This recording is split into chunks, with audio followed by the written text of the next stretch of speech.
ছোট্ট সোনামণিরা, আজ আমি তোমাদের একটা মজার গল্প শোনাবো। গল্পের নাম লাল পোকার গল্প। সকালে মিষ্টি রোদ উঠেছে। লাল পোকা মনের আনন্দে হেলে দুলে যাচ্ছে। তাকে খুব খুশি খুশি লাগছে। হঠাৎ পুরো আকাশ ঘন অন্ধকারে ছেয়ে গেল। সাথে সাথে শুরু হলো বৃষ্টি, বড় বড় ফোঁটায়। লাল পোকা ভিজে যাচ্ছে।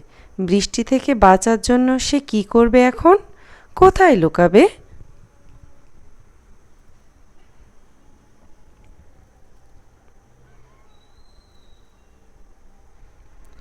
লাল পোকা তাড়াতাড়ি একটা ঘাসের নিচে আশ্রয় নিল, কিন্তু তাতে কাজ হলো না। বৃষ্টি ঠিকই তাকে ভিজিয়ে দিতে লাগলো।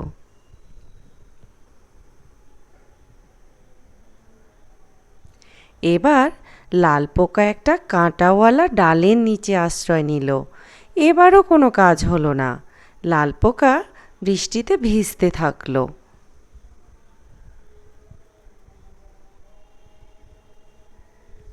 একটু ভেবে এবার লাল পোকা গেল চিকন পাতার একটা ডালের নিচে। কিন্তু এ কি, এখানেও সে ভিজে যাচ্ছে।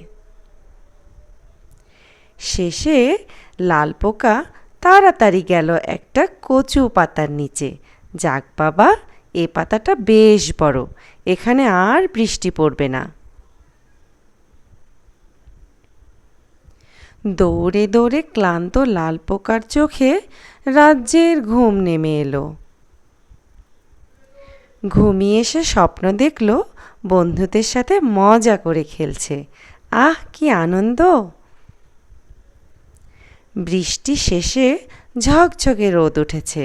লাল পোকা মনের আনন্দে বাড়ি ফিরছে।